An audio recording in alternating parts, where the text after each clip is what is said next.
VCD number 642 642 AKF. Murali date 4/8/67. Clarification date 1/4/2007.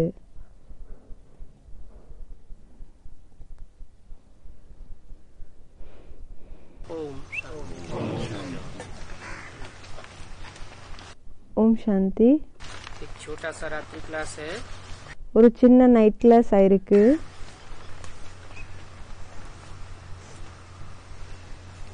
4 अगस्त 1967 का. 4 August 1967 இருக்கு.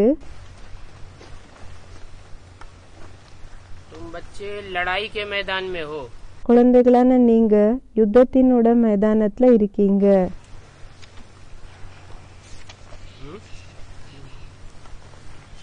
कैसे लड़ाई है? எது கூட யுத்தம் இருக்குது? माया रावण से लड़ाई है. மாயா ராவன் கூட யுத்தமா? रावण संप्रदाय से लड़ाई है. ராவன் சம்பிரதாய கூட யுத்தம் இருக்கான்னு கேக்குறாங்க. சண்டை யாரு கூடன்னு கேக்குறாங்க. राम संप्रदाय की रावण संप्रदाय से लड़ाई है. ராம் சம்பிரதாயம் இருக்கு இல்லையா, அதோட சண்டை ராவண சம்பிரதாய கூட இருக்குது.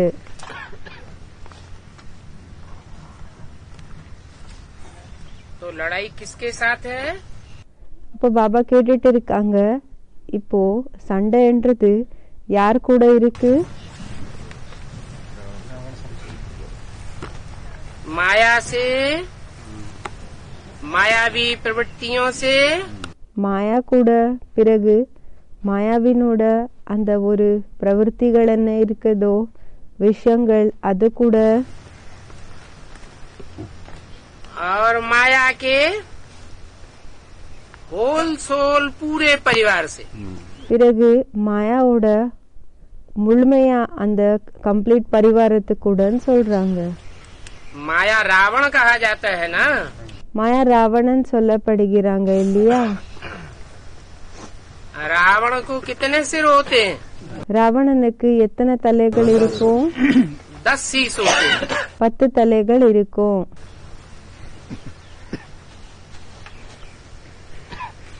राम को एक शीश दिखाते हैं ராமனுக்கு ஒரு தலைய காமிக்கிறாங்க. और रावण को பிறகு ராமனுக்கு 10 शीश दिखाते हैं.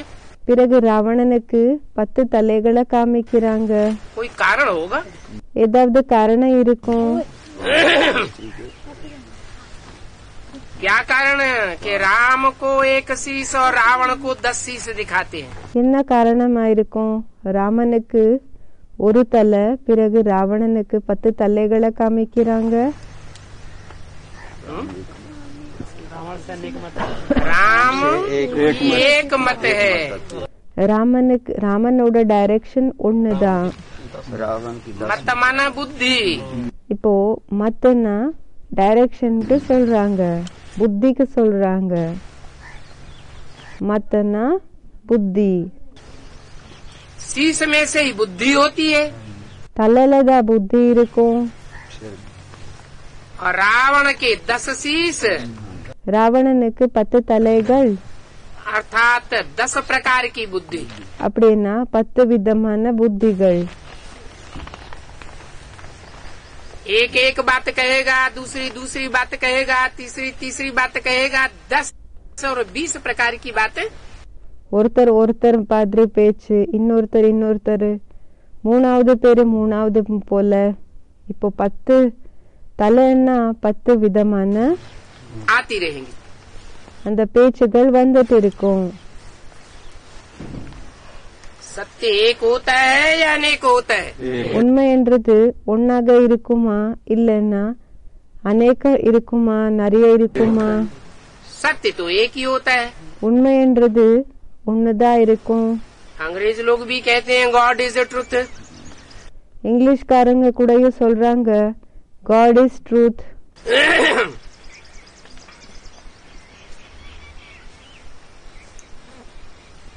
जो सत्य एक होता है वो ही भगवान है। இப்போ உண்மைன்றது ஒருத்தர் யார் இருக்காங்களோ அவங்கதான் பகவான்னு சொல்றாங்க. सिख लोग कहते हैं सी भी सत्य हो सी भी सत्य, मना जैसे गीता में बोला है। சிக்கியர்கள் சொல்லிருக்காங்க என்னன்னா உண்மையானதா இருந்தாங்க உண்மைதான் இருக்காங்கன்னு சொல்லி. எப்படி கீதையில சொல்லிருக்காங்க सत्य का कभी विनाश नहीं होता। உண்மைக்காக சொல்லிருக்காங்க அதோட விநாசம் எப்பவுமே ஏற்படாது. आज भी सत्य है, இன்னைக்கு கூடயும் உண்மைன்றது இருக்குது, भविष्य में भी सत्य रहेगा, நடுவுல கூடயும் உண்மைன்றது இருக்கும், और पास्ट में भी பிறகு கடந்த காலத்திலயும் सत्य ही था। உண்மைதான் இருந்தது. फिर झूठ खंड कहाँ से आ गया? பிறகு இந்த பொய்யான கண்டம் என்றது எங்கிருந்து வந்துடுச்சு? ये झूठ की कलह कलेश युगी दुनिया कहाँ से आ गई? இந்த பொய்யான சண்டை சச்சரவினோட யுகம் என்றது எங்கிருந்து வந்துடுச்சுன்னு கேக்குறாங்க.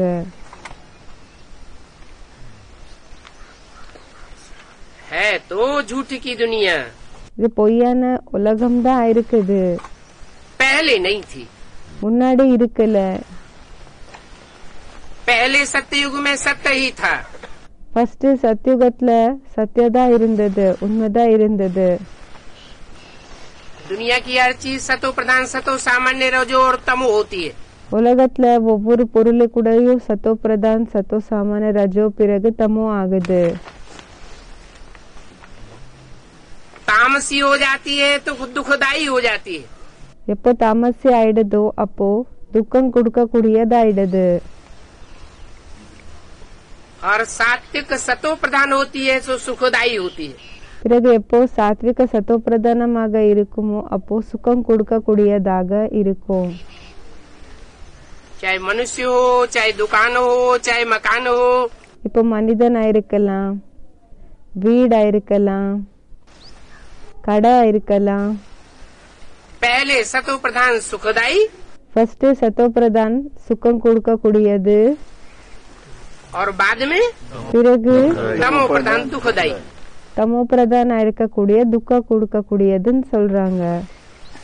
ये दुनिया भी இந்த உலகம் கூடயும் सत्ययुग में सत्य थी சத்யுகத்துல உண்மையாக இருந்தது 100%, 100%. और जब ये दुनिया तमो प्रधान बनती है பிறகு எப்போ இந்த உலகம் தமோ பிரதானம் ஆகுதோ तो 100% அப்போ 100% दुखदायी होती है। துக்க கொடுக்க கூடியதாகும். परंतु ஆனா 100% दुखदायी दुनिया में 100% துக்கம் கொடுக்கக்கூடிய உலகத்துல सत्य नष्ट नहीं होता, உண்மை என்றது நஷ்டம் ஆகிறது இல்ல, प्रायः लोप होता है। பிராயலோபம் ஆகுது. जैसे हिंदू धर्म के लिए कहते हैं பிராயலோபம்னா மோஸ்ட்லி அதோட அந்த விஷயங்கள் எல்லாமே மறைஞ்சு போயிடுது. எங்கேயாவது கொஞ்சம் இருக்கும் அதோட அம்சங்கள், அதோட கொஞ்சம் விஷயங்கள் இருக்கும், அதுக்கு பிராயலோபம் சொல்லுவாங்க. எப்படி இந்து தர்மக்காக சொல்லிருக்காங்க, प्रायः लोप होता है। என்ன சொல்லிருக்காங்கன்னா அது பிராயலோபம் ஆகுதுன்னு. और धर्मों के लिए कहते हैं प्रायः लोप नहीं है। பாபா சொல்றாங்க மத்த தர்மங்களுக்காக, இந்த சனாதன் தர்மக்காக சொல்றாங்க பிராயலோபம் ஆச்சுன்னு சொல்லி. இப்போ மத்த தர்மங்களுக்காக அப்படி சொல்லுறது இல்ல. क्रिश्चियंस दुनिया की कितनी बड़ी आबादी में फैले हुए, கிறிஸ்டியன்ஸ் உலகத்துல எவ்வளவு பெரிய तो प्रायः लोप कहेंगे। அவங்களோட ஜனத்தொகைன்றது எந்த அளவுக்கு பரவி இருக்குது, அப்ப என்ன அவங்களுக்கு பிராயலோபம் ஆயிடுச்சுன்னு சொல்ல முடியுமா? கம்ப்ளீட்டா மறைஞ்சு போயிடுச்சு, எங்கேயோ கொஞ்சம் தான் அவங்களோட தர்மம் இருக்குதுன்னு சொல்ல முடியுமா என்னன்னு கேக்குறாங்க. मुसलमान दुनिया के सारे ही खंडों में छा गए थे, முஸ்லிம்ஸ் உலகத்துல முழு கண்டத்திலேயே எல்லா கண்டங்கள்ல என்ன ஆயிடுச்சாங்கன்னா அவங்க பரவிட்டாங்க. तो प्रायलोप थोड़े ही कहेंगे. அப்போ அவங்களுக்கு அப்படி சொல்ல முடியுமா? பிராயலோபம் ஆனாங்கன்னு சொல்ல முடியுமா? देवी देवता सनातन धर्म के लिए कहा जाता है प्रायलोप. தேவி தேவதா சனாதன் தர்மத்துக்காக சொல்லப்படுகிறது பிராயலோபம் ஆச்சுன்னு. देवतुल्य आत्माएं देखने को नहीं मिलती है.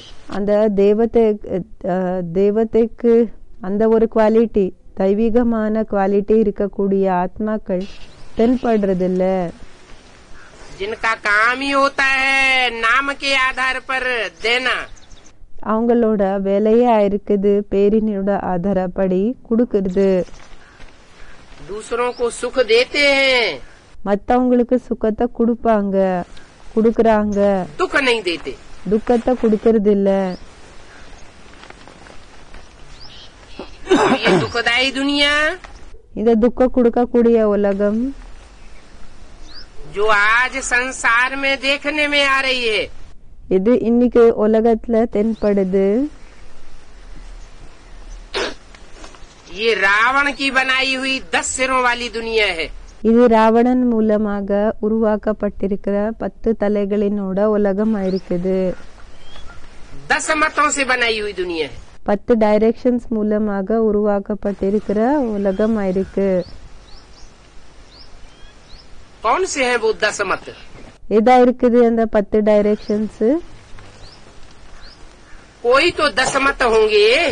ஏதாவது 10 டைரக்ஷன்ஸ் இருக்கோ இல்லையா? उन 10 मतों की शुरुआत करने वाले तो कोई होंगे. அந்த 10 டைரக்ஷன்ஸ் ஆரம்பம் செய்யக்கூடியவங்க யாராவது இருப்பாங்க இல்லையா?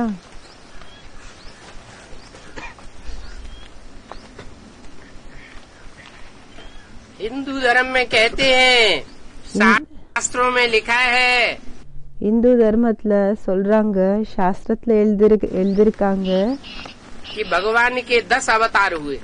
பகவானோட 10 அவதாரங்கள் இருந்தது. 10 अवतार प्रसिद्ध हैं. 10 அந்த தசாவதாரம் இருக்கு இல்லையா, 10 அவதாரங்கள் பிரசித்தமாக இருக்குது. उनमें 2 अवतार मनुष्यों के दिखाए हैं. அதுல 2 அவதாரங்கள் மனிதர்களது காமிச்சிருக்காங்க.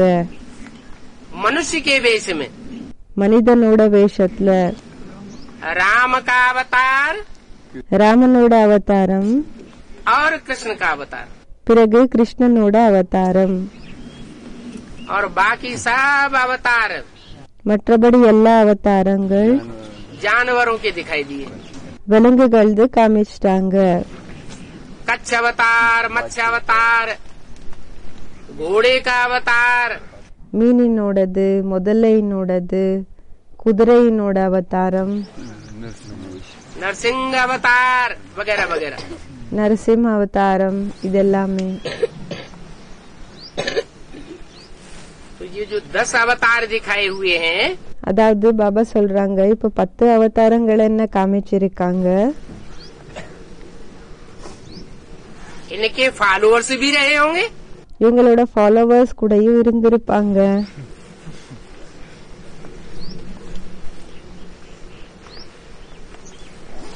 हिंदुओं में तो मान्यता है कि मनुष्य 84 लाख योनियों में भ्रमण करता है. இந்துஸ்ல இந்த விஷயத்துக்கான சொல்லப்பட்டிருக்குது என்னன்னா, மனிதன் 84 லட்சம் யோனிகள்ல போய் ஜென்மம் எடுத்துக்கிறாங்கன்னு சொல்லி சொல்றாங்க. अब भगवान இப்போ பகவான் क्या अनेक प्रकार की योनियों में शरीर धारण करके आता होगा? அவங்க அநேக விதமான யோனிகள்ல சரீர தாரணை பண்ணிட்டு வந்துட்டு இருப்பாங்களா என்ன? या मनुष्य रूप में आता होगा? இல்லன்னா மனித ரூபத்துல வந்துட்டு இருப்பாங்களா? मनुष्य में मन होता है, बुद्धि होती है. மனிதனுக்குள்ள மனசு இருக்கோ, புத்தி இருக்கும். मन बुद्धि प्रधान होता है.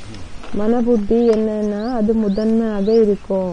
भगवान आता है तो ज्ञान सुनाता है। பகவான் எப்போ வராங்களோ அப்போ ஞானத்தை சொல்றாங்க. ज्ञान का सागर कहा जाता है। ஞானத்தினோட கடலன்னு சொல்லப்படுகிறாங்க. जानवरों के रूप में आकर के ज्ञान सुनाता होगा क्या? விலங்குகளினோட ரூபத்துல வந்து ஞானத்தை சொல்லிட்டு இருப்பாங்களா என்ன? नहीं, இல்ல. भगवान तो मनुष्य वेश में ही आता है। பகவான் மனிதனோட வேஷத்துல தான் வராங்க. मनुष्यों को ही सुनाता है। மனிதர்களுக்கு தான் சொல்றாங்க.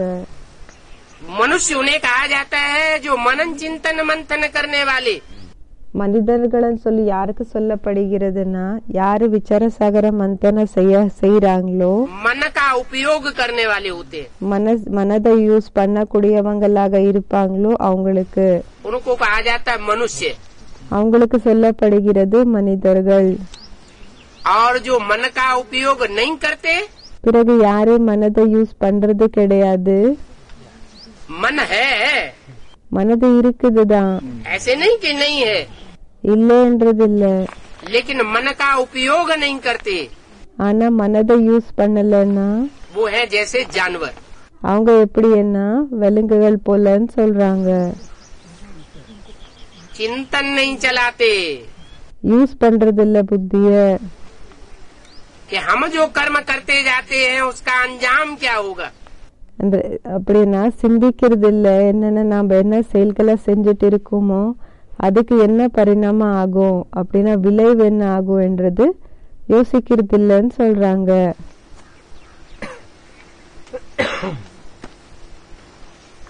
कि दुनिया कैसे चलती है, இந்த உலகம் எப்படி நடக்குது, इसका रचयिता कौन है, இதுக்கு படைப்பவர் யாரா இருக்காங்க, ये कैसे वैरायटी रचना है, இது எப்படி வெரைட்டியா இருக்கக்கூடிய படைப்பா இருக்குது. इन बातों में बुद्धि चलती नहीं। இந்த விஷயங்கள்ல புத்தி யூஸ் பண்றது கிடையாது. फिर काहे में बुद्धि चलती है। அப்போ எந்த விஷயத்துல புத்தி ஓடுது, जैसे जानवर होता है, எப்படி விலங்குகள் இருக்கும், अपने तन के पोषण में ही बुद्धि जाती है। தன்னோட சரீரத்தினோட இது இருக்கு இல்லையா, போஷணனா அதுக்காக பாலனை இருக்கும் இல்லையா, அதுலயே புத்தி போகும். तन अर्थात देह, சரீரம் அப்படின்னா தேகம். देहभान में ही सारी बुद्धि चली जाती। தேகாபிமானத்திலேயே முழு புத்தி போயிடுது. देह के पोषण में लगी रहती है। தேகத்தினோட அந்த பாலனுக்காகவே புத்தி ஈடுபட்டிருக்கும். आत्मा के चिंतन में बुद्धि नहीं रहती। ஆத்மாவோட சிந்தனையில புத்தி இருக்கிறது இல்ல. एक होती है आत्मा ஒன்னு என்னன்னா ஆத்மா, और एक होती है देह। இன்னொன்னு என்னன்னா தேகம். पहले देह है या पहले आत्मा है। ஃபர்ஸ்ட் தேகமா இல்லன்னா ஃபர்ஸ்ட் ஆத்மா இருக்குதா. आत्मा पहले है, देह बाद में। ஆத்மா ஃபர்ஸ்டா இருக்குது, பிறகு தேகமா இருக்குதுன்னு சொல்றாங்க. ये कैसे। இது எப்படி முடியும்.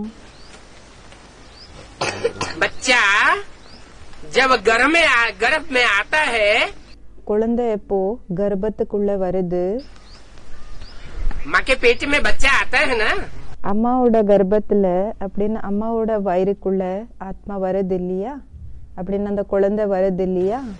तो पहले देह होती है कि पहले आत्मा आती है। அப்போ ஃபர்ஸ்ட் தேகம் இருக்குமா இல்லன்னா ஃபர்ஸ்ட் ஆத்மா வருதான்னு கேக்குறாங்க.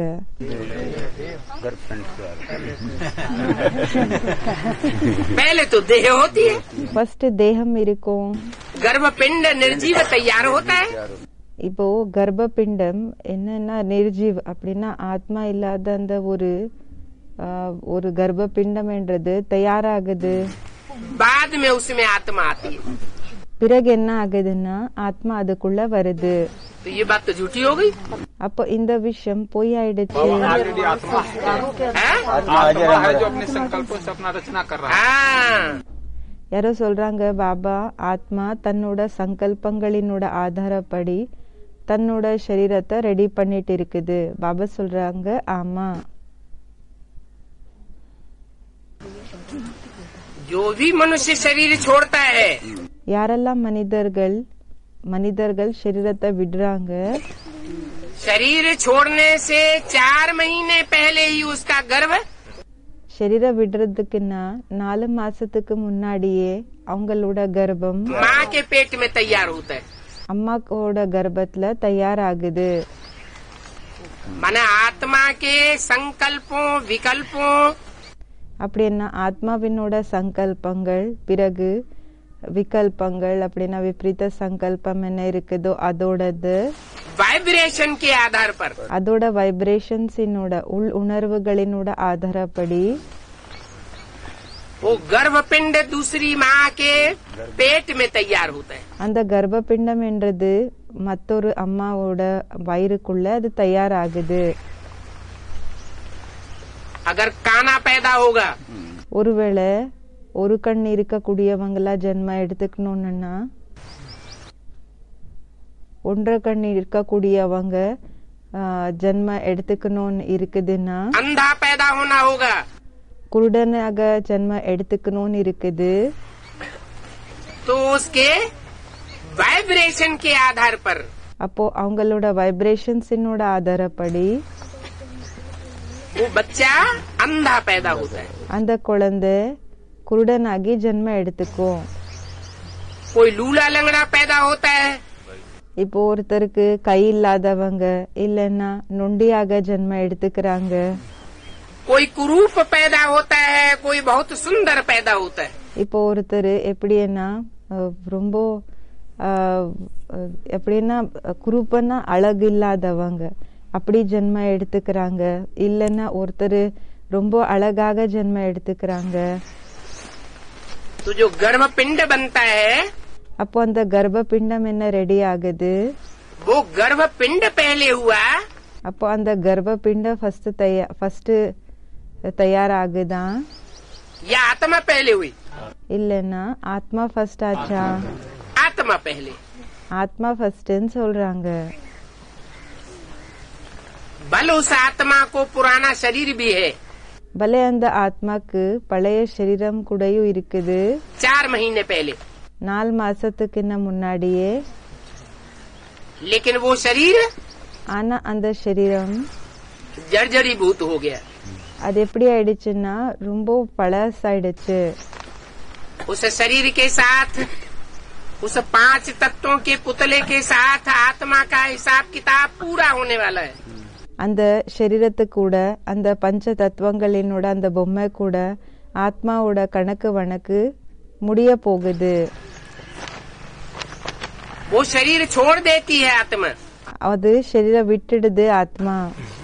और 4 महीने के बाद उस निर्जीव गर्भपिंड में பிறகு 4 மாசத்துக்கு நெக்ஸ்ட் அந்த சரீரத்துல அப்படின்னா நிர்ஜீவ கர்ப்பபிண்டத்துல ஆத்மா உயிர் இல்லாத கர்ப்பபிண்டத்துல आत्मा प्रवेश कर जाती है. ஆத்மா பிரவேசம் பண்ணிடுது. तो आत्मा है मुख्य, அப்போ ஆத்மா இருக்குது முக்கியமானது. और जड़ शरीर है रचना.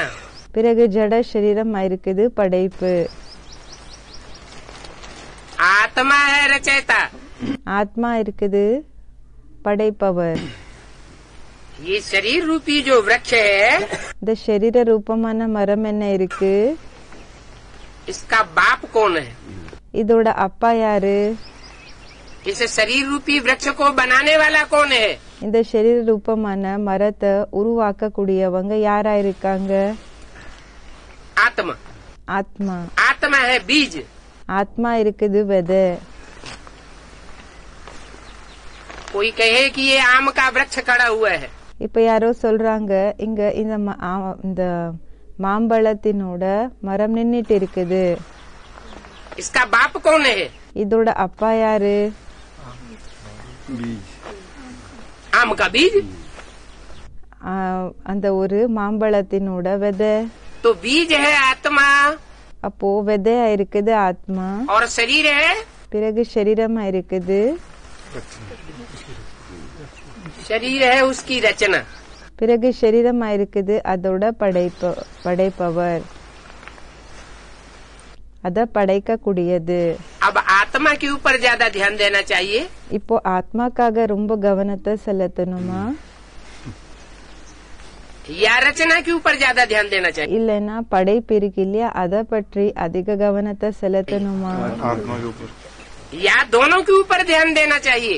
இல்லைன்னா அந்த ரெண்டு பேருக்குள்ளேயும் அந்த கவனத்தைன்றது அதிக செலுத்தணுமா?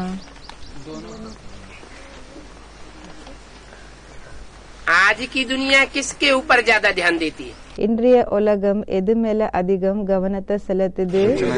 रचना के ऊपर। कोई से पूछो இப்ப யாரையாவது கேளுங்க, आप कौन हैं? நீங்க யாரா இருக்கீங்க? तो कहेंगे हम मास्टर हैं, அப்ப என்னன்னு சொல்லுவாங்கன்னா நம்ம மாஸ்டரா இருக்கிறோம், डॉक्टर हैं, டாக்டரா இருக்கோம், इंजीनियर हैं, இன்ஜினியரா இருக்கிறோம், वकील हैं, வக்கீலா இருக்கோம், जज हैं, ஜட்ஜா இருக்கோம், मिनिस्टर हैं। மினிஸ்டரா இருக்கிறோம். उनसे पूछे आप जब पैदा हुए थे तब ये थे? அவங்கள ஒருவேளை கேட்கப்பட்டதுன்னா நீங்க எப்போ ஜென்ம எடுத்திருந்தீங்களோ அப்போ நீங்க இப்படியே தான் இருந்தீங்களா? तो ये जो बोला இப்போ இது என்ன விஷயத்த சொன்னாங்களோ वो देवान में आके बोला அது தேகாபிமானத்துல வந்து சொன்னாங்களா या अपन को आत्मा समझ करके बोला? இல்லைன்னா தன்னை ஆத்மா நினைச்சு சொன்னாங்களா? देवान में आकर के बोला। தேகாபிமானத்துல வந்து சொன்னீங்க. समझते हम देह हैं, என்ன நினைச்சுக்கிறீங்கன்னா நம்ம தேகமா இருக்கிறோம். ये प्रियरिटी आज की दुनिया देह को देती है। இந்த முக்கியத்துவம் இன்றைய உலகம் தேகத்துக்கு கொடுத்துட்டு இருக்குது. भगवान बाप जब आते हैं பகவான் அப்பா எப்போ வராங்களோ इस सृष्टि को सुधारने के लिए, இந்த சிருஷ்டிய திருத்துறதுக்காக மாத்துறதுக்காக कलयुग को सतयुग बनाने के लिए आते हैं। கலியுகத்தை சத்யுகமாக ஆக்கிறதுக்காக எப்போ வராங்களோ झूठ खंड की दुनिया को सच खंड की दुनिया बनाने के लिए आते हैं। பொய்யான கண்டத்தை உண்மையான கண்டமாக ஆக்கிறதுக்காக எப்போ வராங்களோ तो बताते हैं அப்போ சொல்றாங்க तुम देह नहीं हो। நீங்க தேகம் இல்ல, देह तो 5 तत्वों का पुतला है। தேகம் பஞ்ச தத்துவங்களினோட பொம்மையா இருக்குது. 5 तत्व जड़ हैं, 5 தத்துவங்கள் ஜடமா இருக்குது. पृथ्वी जल वायु अग्नि आकाश। நிலம், நீர், காற்று, ஆகாயம், நெருப்பு.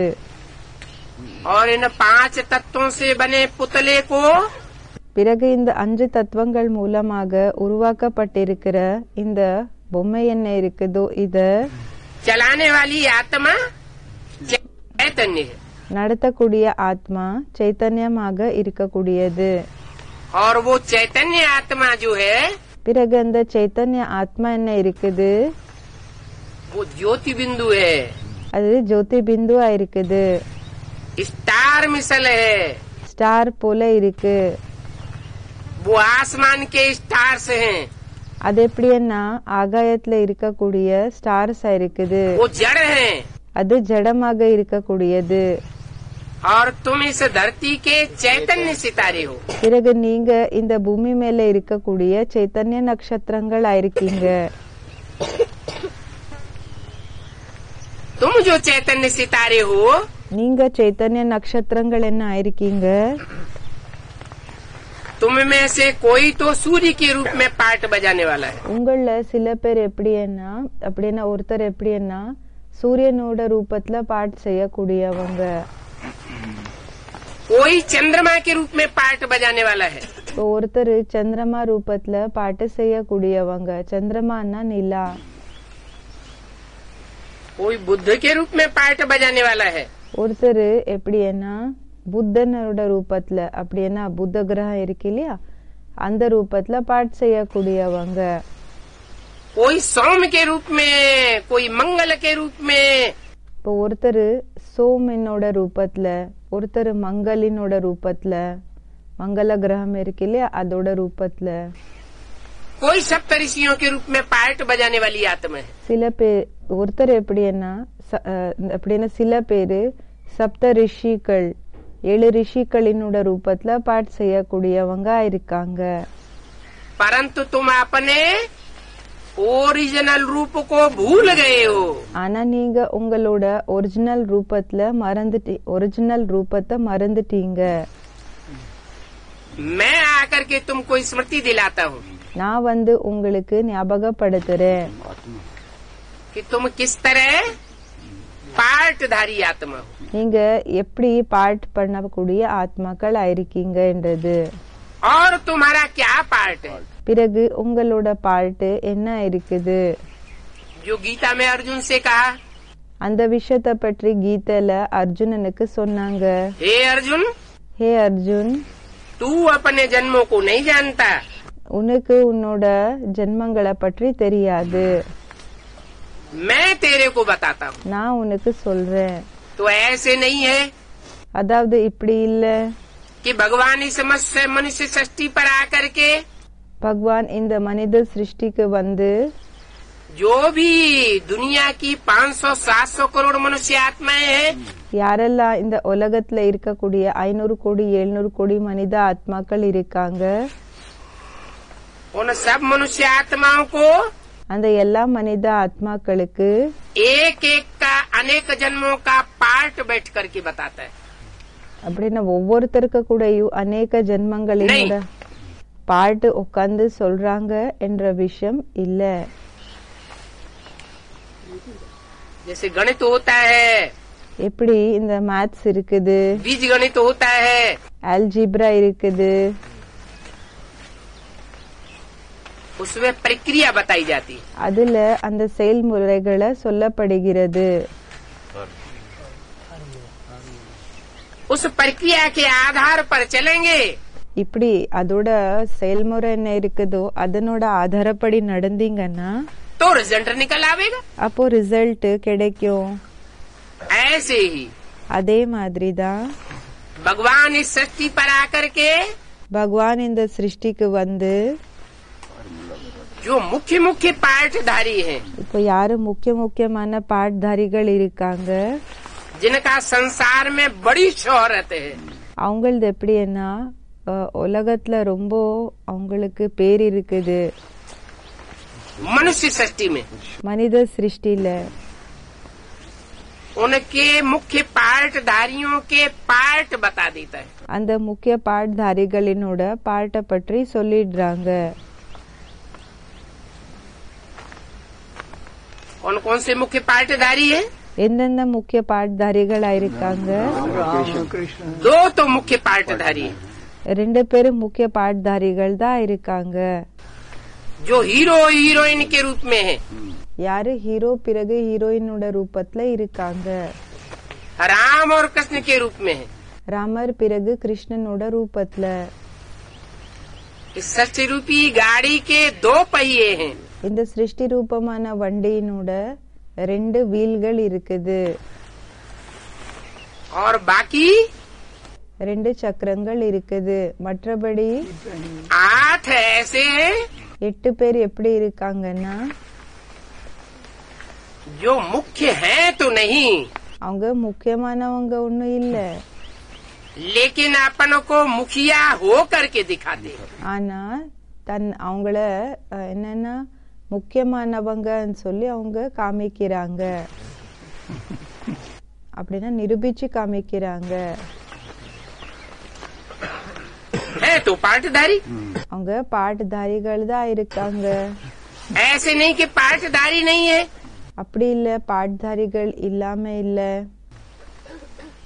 लेकिन जो भी पार्ट बजाते हैं ஆனா ஏதெல்லாம் அவங்க பாட்டை செய்யறாங்க वो उनका नंबरवार पार्ट है। அது அவங்களது நம்பர்வாராக இருக்கக்கூடிய பாட்டா இருக்குது. नंबरवार सशक्त पार्ट कहेंगे, நம்பர்வார் பவர்ஃபுல்லான பாட்டுன்னு சொல்லலாம். नंबरवार प्राचीन कहेंगे, நம்பர்வாராக பழமையானதுன்னு சொல்வாங்க. नंबरवार श्रेष्ठ कहेंगे, நம்பர்வார் சிரேஷ்டம் சொல்லி சொல்றாங்க. और नंबरवार निष्कष्ट कहेंगे. பிறகு நம்பர்வாராக தாழ்ந்ததுன்னு சொல்வாங்க.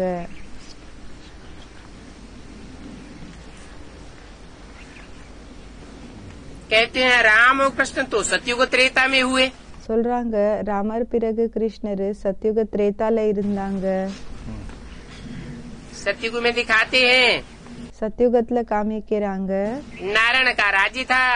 நாராயணனோட ராஜ்யம் இருந்தது. कीर्तन गाते हैं तो कहते हैं हे कृष्ण नारायण वासुदेव. கீர்த்தனை எப்போ பாடுறாங்களோ அப்போ என்னன்னு சொல்றாங்க ஹே கிருஷ்ண நாராயண வாசுதேவன் சொல்லி பாடுறாங்க. माने कृष्ण और नारायण की आत्मा तो एक ही हो गई. அப்படின்னா கிருஷ்ணர் பிறகு நாராயணனோட ஆத்மா ஒருத்தர் தான் ஆனாங்க. त्रेता में राम राज्य दिखाते हैं திரேதால ராமராஜ்யத்தை காமிக்கிறாங்க. और द्वापर तो है ही द्वैत फैलाने वाला युग. பிறகு துவாபரம் இருக்கிறதே இரட்டைவாதிய பரவக்கூடிய தர்மம். दो मतें हो जाती हैं. ரெண்டு டைரக்ஷன்ஸ் ஆயிடுது. जब से इस दुनिया में दो मतें होती हैं எப்போலிருந்து இந்த உலகத்துல ரெண்டு டைரக்ஷன்ஸ் ஆயிடுது तब से ये द्वापुर आता है. அப்போலிருந்து இந்த துவாபுர் வருது. कैसा पुर? எப்படிப்பட்ட நகரம்? द्वापुर.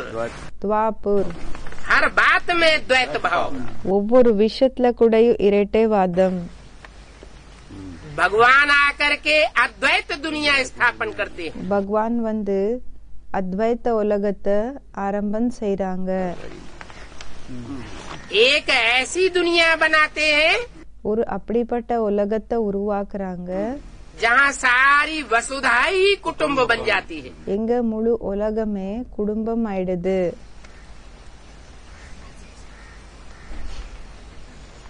वसुधैव कुटुम्बकम. வசுதேவ குடும்பகம். ये भारत का पुराना नारा है. இது பாரத்தினோட பழைய கோஷமா இருக்குது. आज तो परिवार परिवार सब बट गए. இன்னைக்கு எப்படின்னா ஒவ்வொரு பரிவார கூடயும் எப்படின்னா அது பிரிச்சு போயிடுச்சு, பிரிஞ்சிடுது. बाप बच्चे की नहीं मानता. குழந்தை அப்பாவோட பேச்ச கேட்க மாட்டாங்க.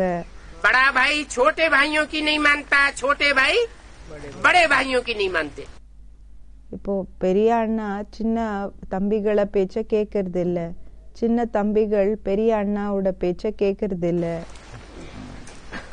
ये कब से हुआ? இது எப்போலிருந்து ஆரம்பமாச்சு? द्वापुर से हुआ. துவாபர யுகத்திலிருந்து ஆரம்பமாச்சு. द्वापुर से துவாபரத்திலிருந்து जो द्वैत फैलाने वाले आए யாரு இரட்டைவாதத்தை பரவக்கூடியவங்க வந்தாங்க उनकी हिस्ट्री दुनिया के सामने मौजूद है. அவங்களோட ஹிஸ்டரி உலகத்துக்கு முன்னாடி பிரசன்ட் ஆக இருக்குது. और जिसने ये अद्वैत दुनिया बनाई பிறகு யாரு இந்த இரட்டைவாதி உலகத்தை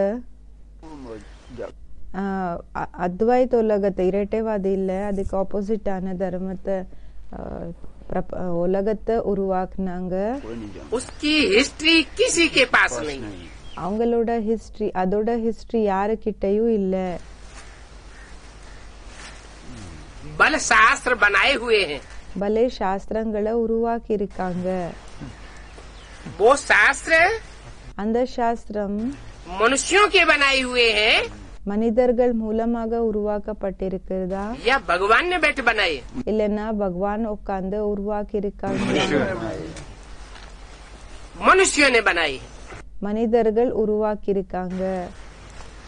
मनुष्य विकारी बुद्धि होता है. மனிதன் விகாரி புத்தியாக இருப்பாங்க. देवताएं निर्विकारी बुद्धि होते हैं. தேவதைகள் நிர்விகாரி புத்தியாக இருப்பாங்க. इसलिए देवताओं की पूजा की जाती है. அதனால தேவதைகளுக்கு பூஜை செய்யப்படுகிறது, अर्चना की जाती है.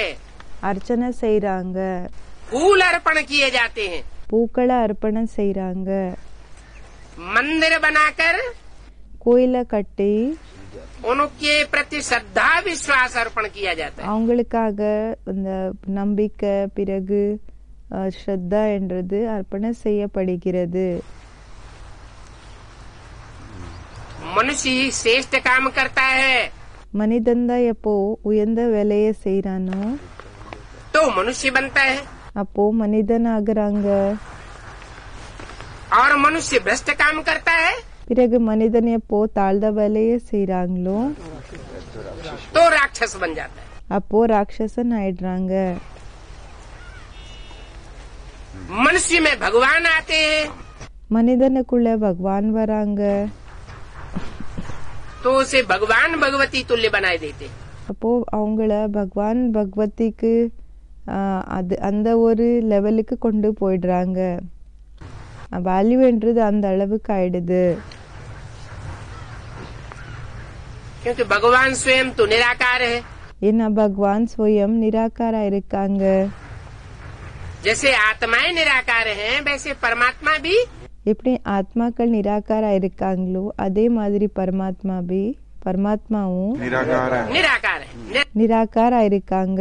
निराकार का मतलब நிராகாரன்னா आत्मा जैसे इन आँखों से देखी नहीं जाती। ஆத்மா எப்படி இந்த கண்களால தென்படுறது இல்ல. कोई जरूरी नहीं दुनिया की हर चीज इन आँखों से देखी जाती हो। இது ஒன்றும் அவசியம் இல்ல. உலகத்துல இருக்கக்கூடிய ஒவ்வொரு பொருளு கூடயும் அது இந்த கண்களால தென்படுதுன்றது ஒன்னும் இல்ல. अगर आँखों से देखी जाती है तो हम मानेंगे और नहीं देखी जाती है तो இப்போ இந்த கண்களால தென்படுதுன்னு நம்ம ஏத்துக்குவோம்.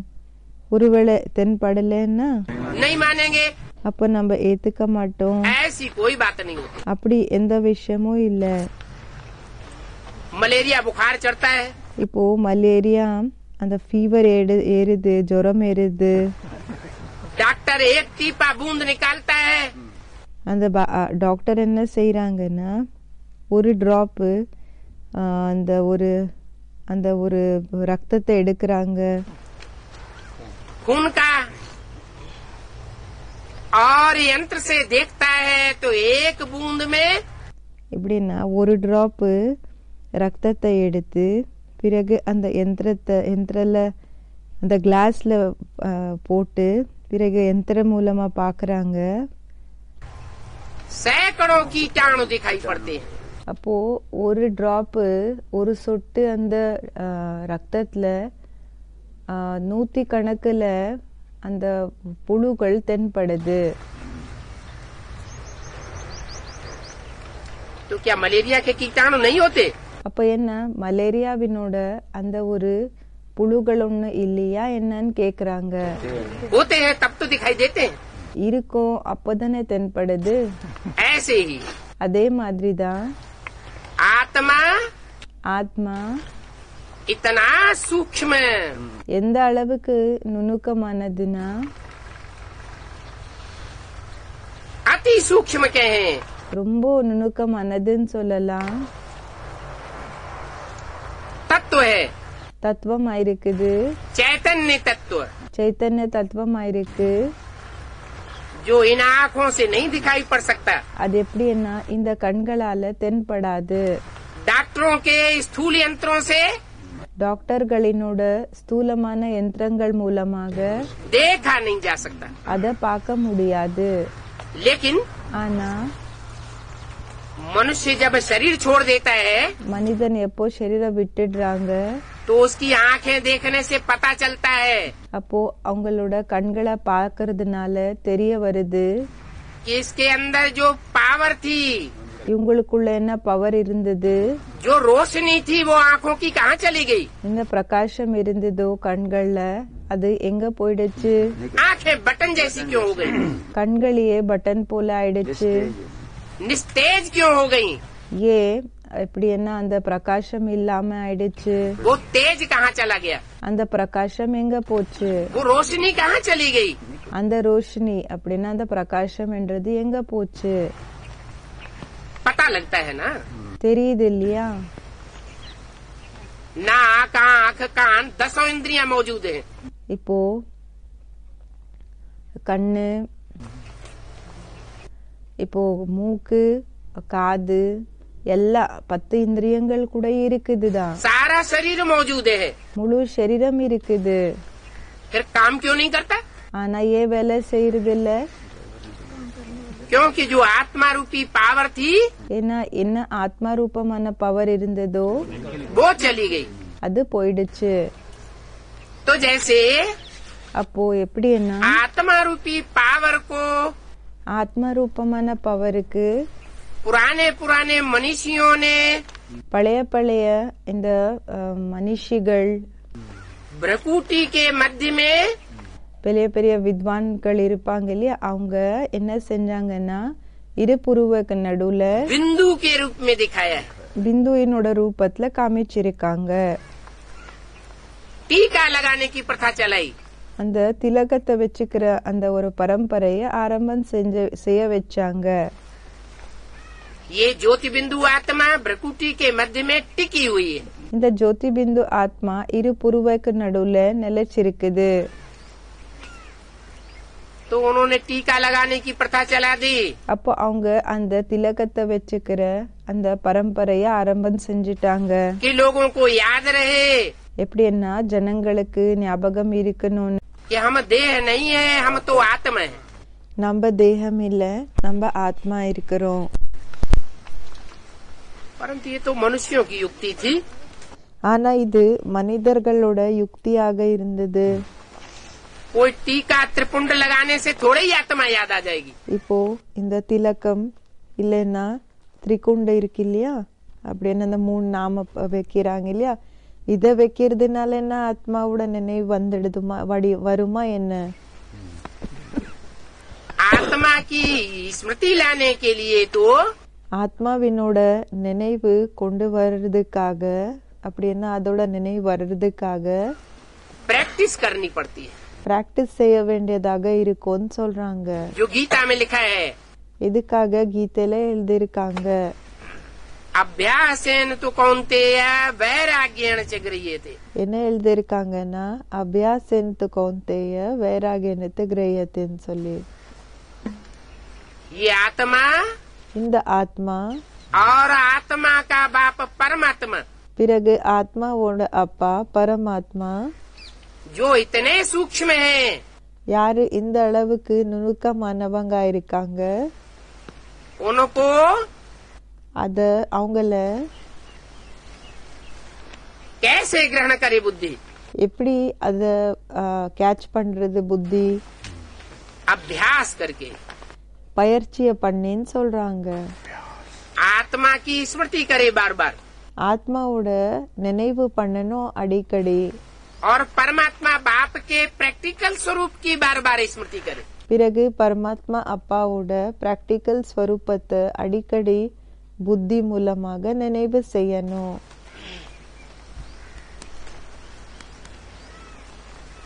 आत्मा का प्रैक्टिकल ஆத்மாவோட பிராக்டிக்கல் 84 चक्र से संबंधित है. எப்படின்னா 84 ஜென்மங்களினோட சக்கரத்து கூட அது எப்படின்னா அதோட உறவுன்றது இருக்குது, கனெக்ஷன் இருக்குது. मनुष्य जो 84 का चक्र लगाता है, மனிதன் 84 சக்கரங்கள் என்ன சுத்துறாங்களோ 84 जन्मों में आता है. 84 ஜென்மங்கள்ல என்ன வராங்க 4 युगों में. 4 யுகங்கள்ல. वो 84 जन्मों में आत्मा जो जो पार्ट बजाती है, அந்த 84 ஜென்மங்கள்ல ஆத்மா என்னென்ன பாட்ட செய்தோ उससे आत्मा के अनेक जन्मों का पार्ट क्लियर हो जाता है. அது மூலமாக ஆத்மாவோட அநேக ஜென்மங்களினோட பாட்டு கிளியர் ஆயிடுது.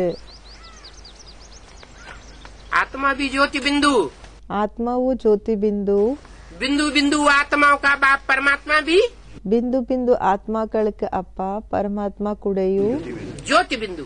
அவங்களும் ஜோதி பிந்து தான். वो ज्योति बिंदु परमात्मा बाप அப்போ அந்த ஜோதி பிந்து பரமாத்மா அப்பா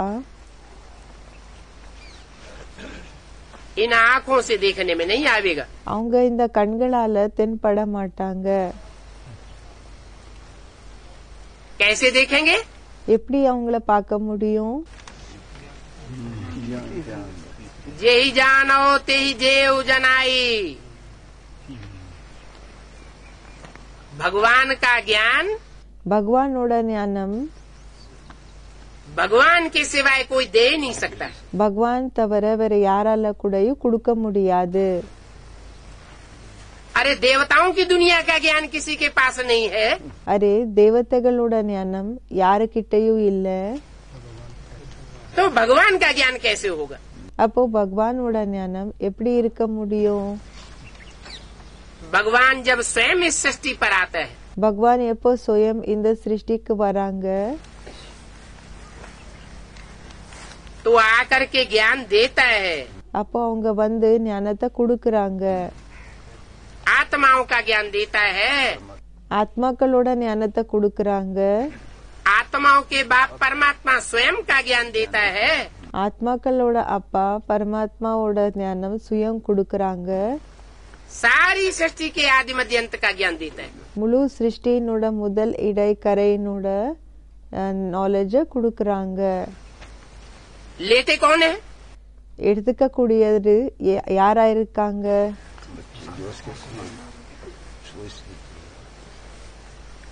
लेते वो है யார் எடுத்துக்கிறாங்கன்னா जो मनु की औलाद मनुष्य बनते हैं। யாரு மனிதனோட குழந்தைகள் மனிதர்கள் ஆகுறாங்களோ, மனிதனோட குழந்தைகள் மனிதர்கள்।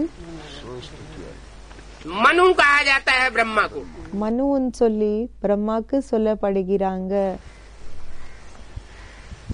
मनन चिंतन मंथन करने वाला ब्रह्मा விசார சாகர மந்தன பண்ணக்கூடிய பிரம்மா और उसकी जो औलाद बने பிறகு அவங்களோட குழந்தைகள் யாரானாங்களோ वो मनुष्य कहेंगे।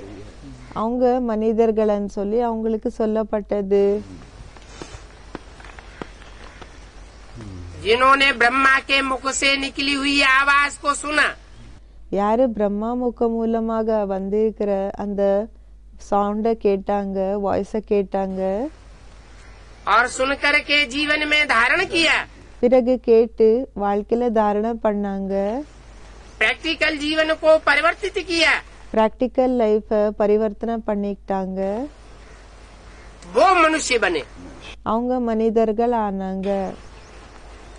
और मनुष्यों में उत्तम होते हैं ब्राह्मण। பிறகு மனிதர்கள்ல உத்தமமானவங்க யாருன்னா பிராமணர்கள்। ब्राह्मण भी 9 कुरी के गाए हुए हैं। பிராமணர்கள் கூடயும் 9 குரூப்ஸினவங்கன்னு சொல்லி பாடப்பட்டிருக்காங்க। ये 9 कुरियां இந்த 9 குரூப்ஸ் एक से एक ऊंची कुरियां गाई हुई हैं। ஒன்ன விட ஒன்னு உயர்ந்த குரூப்பினவங்கன்னு சொல்லி எத்துக்கப்பட்டிருக்குது। 9 कुरी के ब्राह्मण 9 குரூப்ஸினோட பிராமணர்கள் 9 ऋषियों से उनकी उत्पत्ति शुरू हुई। 9 ரிஷிகள் மூலமாக அவங்கள உருவாக்கப்பட்டது। ऋषि मुनि ரிஷி முனி जिन्होंने भगवान के आने पर पवित्रता को धारण किया, யாரு எப்போ பகவான் வந்தாங்களோ அப்போ பவித்திரத்தைய தாரணம் பண்ணாங்க। अपवित्र देह के संग का त्याग किया, अपवित्र தேகத்தினோட சங்கம் என்ன இருக்குதோ இத தியாகம் பண்ணாங்க। अपवित्र संकल्पों का त्याग किया, பாபா சொல்றாங்க अपवित्र சங்கல்பம் என்ன இருக்குது அத தியாகம் பண்ணிருக்காங்க। अपवित्र वाइब्रेशन का त्याग किया, தூய்மை இல்லாத வைப்ரேஷன்ஸ் தியாகம் பண்ணிருக்காங்க। अपवित्र कर्म का त्याग किया, अपवित्रமான கர்மத்தை தியாகம் பண்ணிருக்காங்க। अपवित्र वाचा का त्याग किया, இப்போ தூய்மை இல்லாத பேச்சுகளை தியாகம் பண்ணிருக்காங்க। उन 9 श्रेष्ठ ऋषियों की औलाद அந்த 9 சிரேஷ்ட ரிஷிகளினோட குழந்தைகள் 9 प्रकार के ब्राह्मण गाए हुए हैं। 9 விதமான பிராமணர்களுக்காக மகிமை இருக்குது.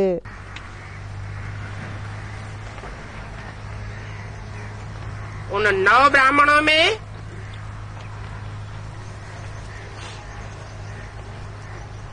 ब्रह्मत्व की पावर होती है नंबर 1।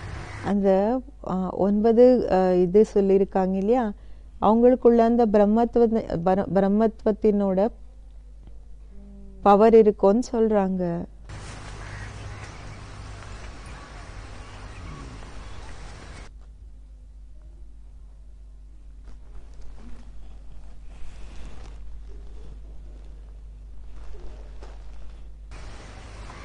जिनसे ये 9 धर्म दुनिया के स्थापन हुए।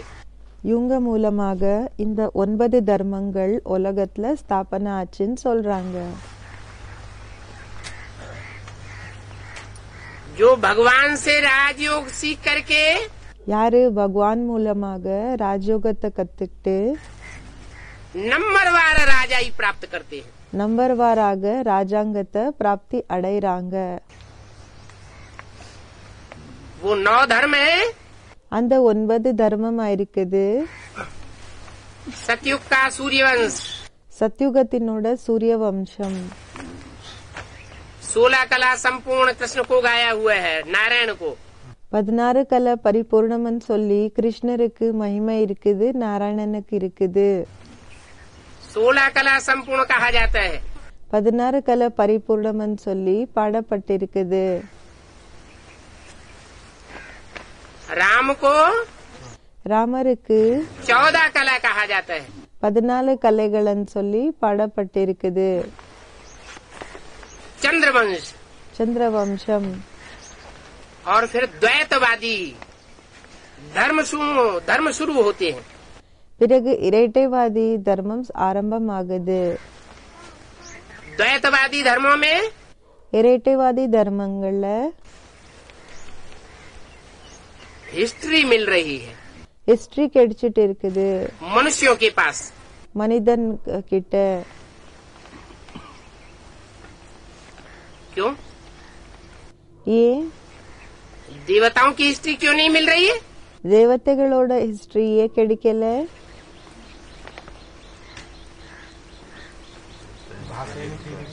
है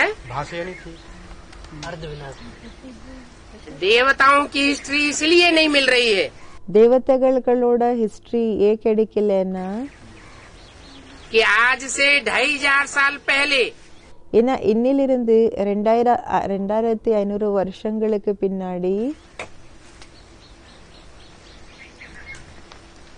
महाभारी महाभारत विनाश हुआ था। மகாபாரி மகாபாரத விநாசம் ஆயிருந்தது. लेकिन वो अर्ध विनाश हुआ था। ஆனா அது பாதி விநாசம் ஆயிருந்தது. उस सृष्टि के आधे विनाश में அப்போ சிருஷ்டியினோட பாதி விநாசத்துல जो भारत अविनाशी खंड है, எந்த பாரத் அவிநாசி கண்டம் ஆயிருக்குது, उस अविनाशी खंड में அந்த அவிநாசி கண்டத்துல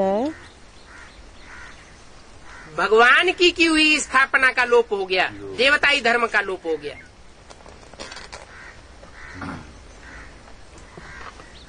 देवताई बुद्धि क्षीण हो गई। தேவதாய் அந்த ஒரு புத்தி என்ன இருக்குதோ அது க்ஷீணம் ஆயிடுச்சு, வீணாயிடுச்சு. इसके लिए இதுக்காக क्रिश्चियंस के ग्रंथों में और मुसलमानों के ग्रंथों में एक कथा आती है। கிறிஸ்டியன்ஸினோட சாஸ்திரங்கள்ல பிறகு முஸ்லிம்ஸினோட சாஸ்திரங்கள்ல ஒரு ஸ்டோரி வருது.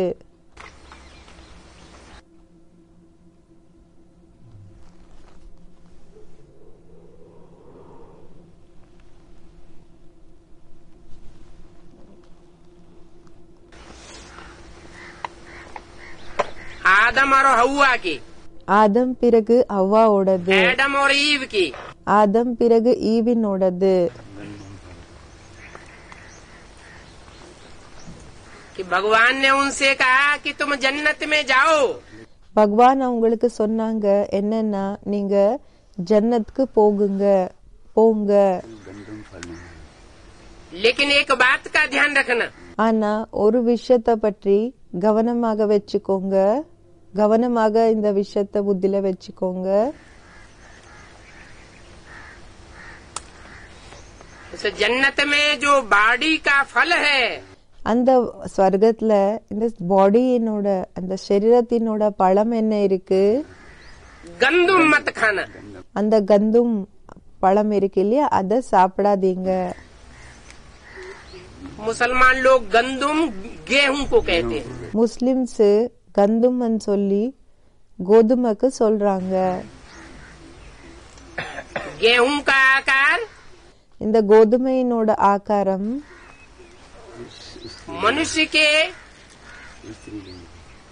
मनुष्यों में जो स्त्री के अंग हैं, மனிதர்கள்ல பெண்ணினோட அங்கம் என்ன இருக்குது, उनसे मिलता जुलता है।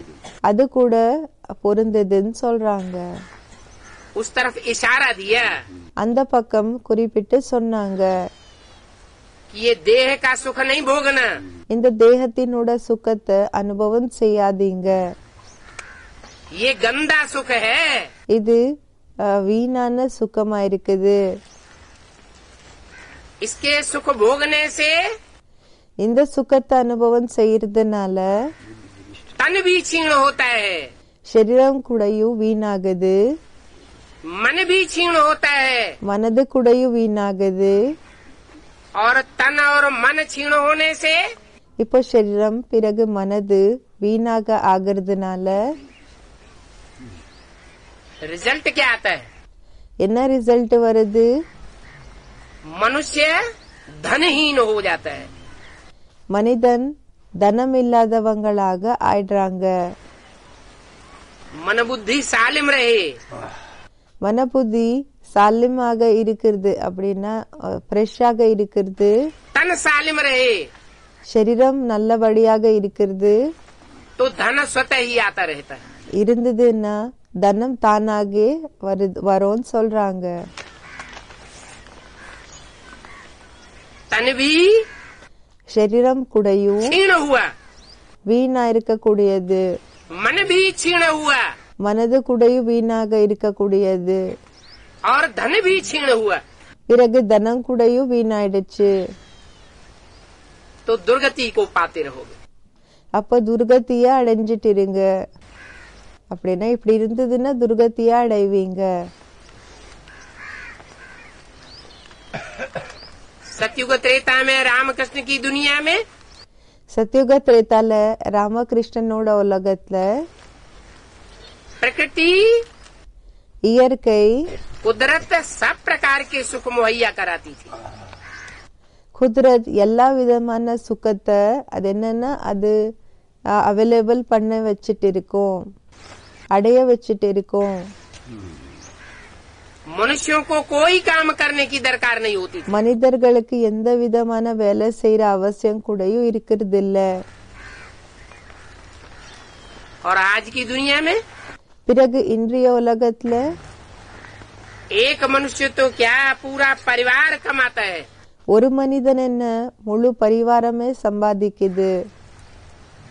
तो भी पूर्ति नहीं होती। ஆனாலும் என்ன தேவை இருக்குதோ அதெல்லாமே ஃபுல்பில் ஆகிறது இல்ல.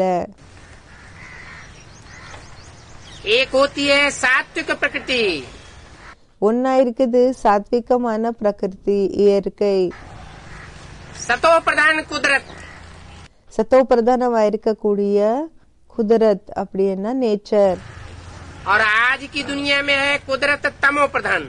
பிறகு இன்றைய உலகத்துல இந்த இயற்கை என்ன இருக்குதோ இது தமோ பிரதானமா இருக்கக்கூடியதா இருக்கு.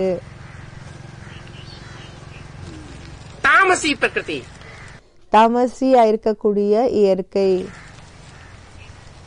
ये तामसी प्रकृति कैसे बनती है? இந்த தாமசியான இயற்கைன்றது எப்படி உருவாகுது? प्रकृति माने स्वभाव संस्कार। मनुष्यों की जब तामसी प्रकृति बनती है இயற்கை என்ன சுபாவ சம்ஸ்காரம். இப்போ மனிதனோட இயற்கை எப்போ தமசி ஆகுதோ तो संघात रूप में जो प्रकृति अथवा कुदरत है वो भी तामसी बन जाती है। அப்போ கம்பைன்ட் ரூபத்துல இருக்கக்கூடிய இயற்கைன்னு சொல்லுங்க இல்லைன்னா பிரகிருத்தின்னு சொல்லுங்க அது கூடயும் தமசி ஆயிடுது. मनुष्यों की बुद्धि जब सात्विक बनती है மனிதர்களோட புத்தி எப்போ சாத்விகம் ஆகுதோ तो सतयुग में प्रकृति भी सात्विक बन जाती है। அப்போ இந்த சத்யுகல எப்படின்னா இயற்கை கூடயும் சாத்விகம் ஆயிடுது. और सब प्रकार के सुख मुहैया कराती है। பிறகு எல்லா விதமான சுகத்தை அது ப்ரொவைட் பண்ணுது, அடைய வைக்குது. तो ये मनुष्य की मन बुद्धि रूपी प्रकृति कैसे सात्विक बनी?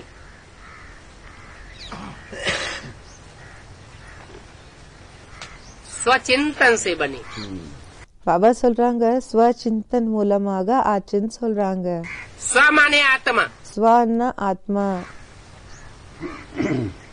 आत्मिक चिंतन में जितना हम रहेंगे ஆத்மாவோட சிந்தனையில நம்ம எந்த அளவுக்கு இருப்போமோ उतना हमारी प्रकृति, हमारे स्वभाव संस्कार அந்த அளவுக்கு நம்மளோட இயற்கை பிறகு சுபாவ சம்ஸ்காரம் स्वतः ही सात्विक बन जाएगी। அது தானாவே சாத்விகமாகும்னு சொல்றாங்க.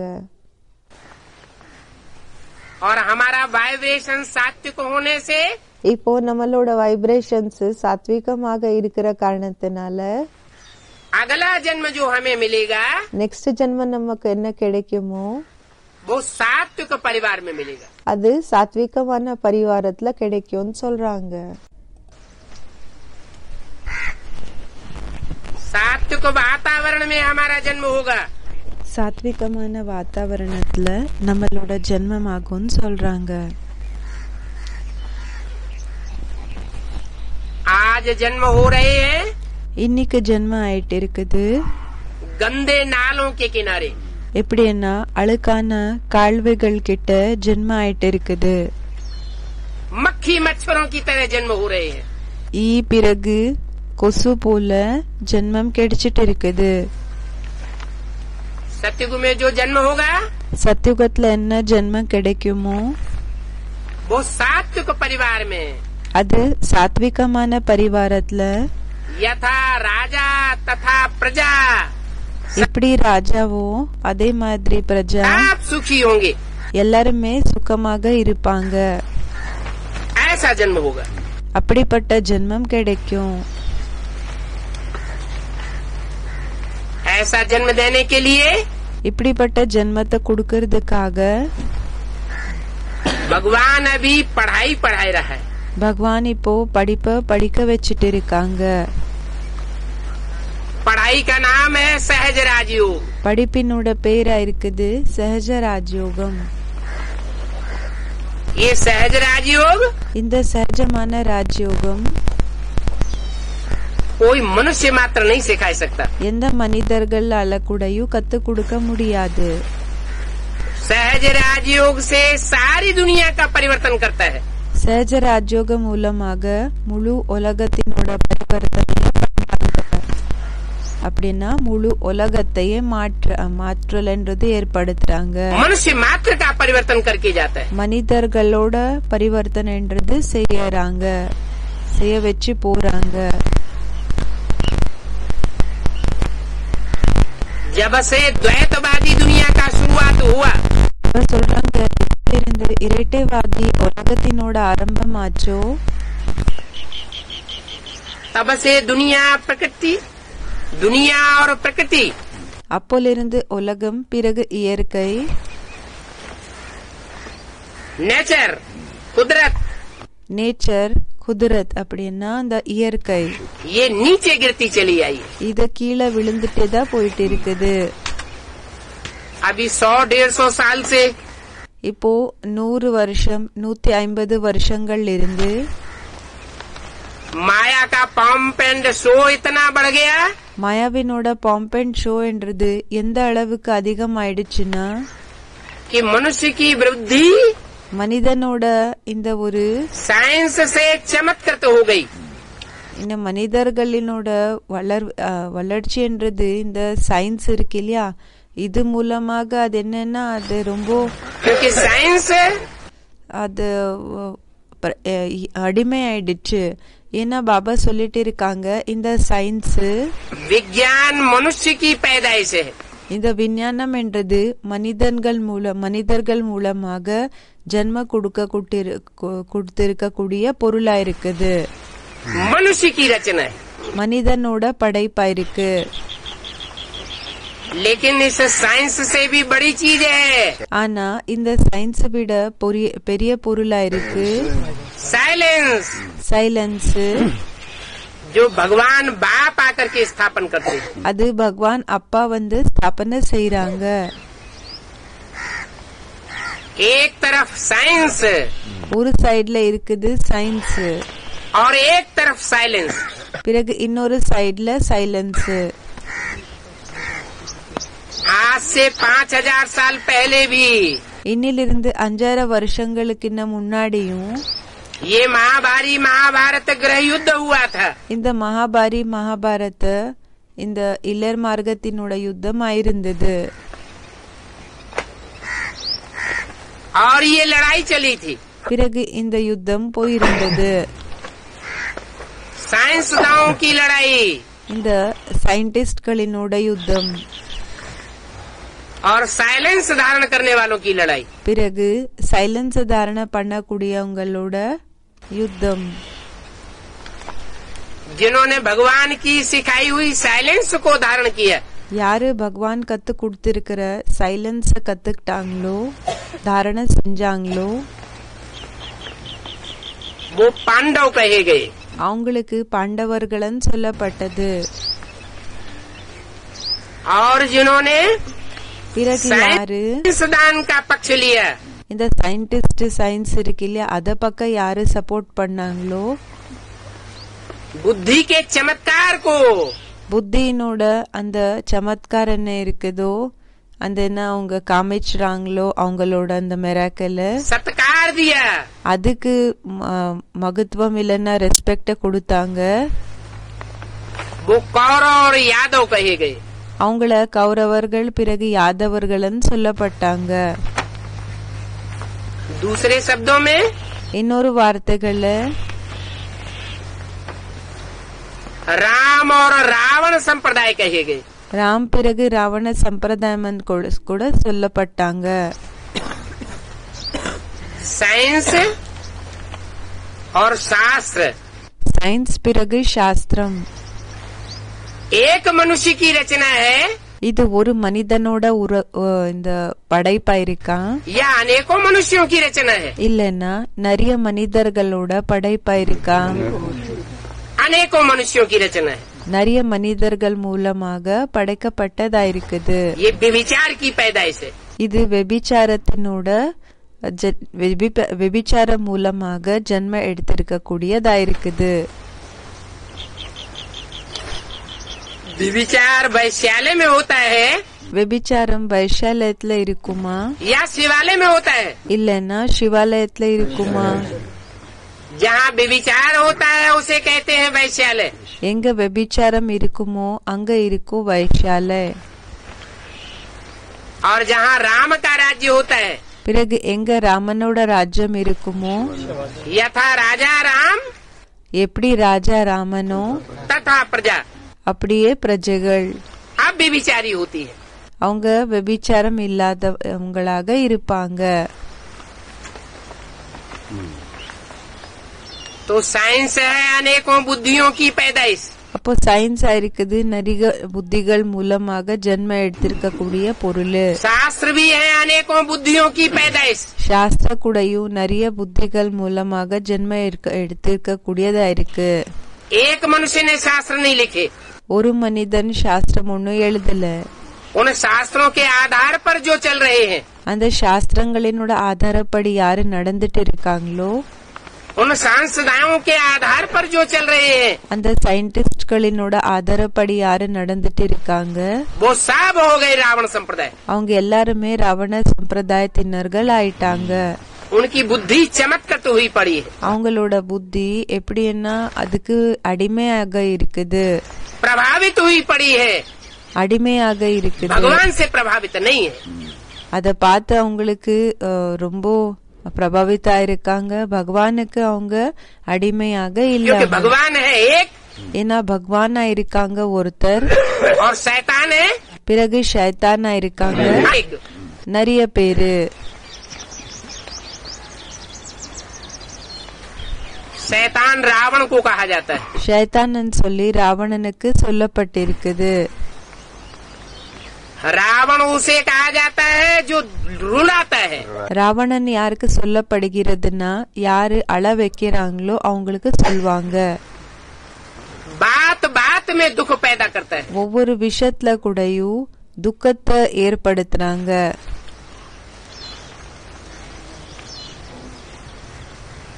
भगवान उसे कहा जाता है பகவானன் யாருக்கு சொல்வாங்கன்னா जिसके पीछे आखरीन, யாருக்கு பின்னாடி கடைசிக்கு கூடயும்